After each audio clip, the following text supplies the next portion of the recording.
קרן, את יודעת מה תמיד הקסים אותי במסעדות מזון מהיר? מה, ארז?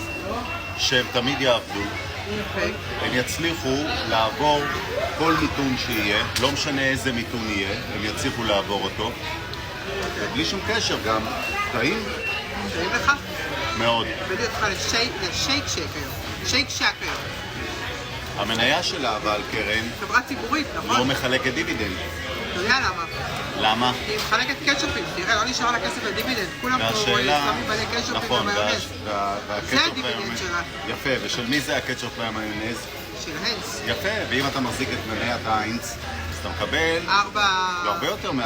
שבע. לפי דעתי, מניית איינס זה כבר קרוב ל5%. אז הנה מניית שייק שכן משלמת לי בצורה עקיפה דיבידנד. טוב. בעיקר שאתה אוכל פחמימות היום. זה הכי חשוב. יאללה, נתחיל לאכול. תיאבון.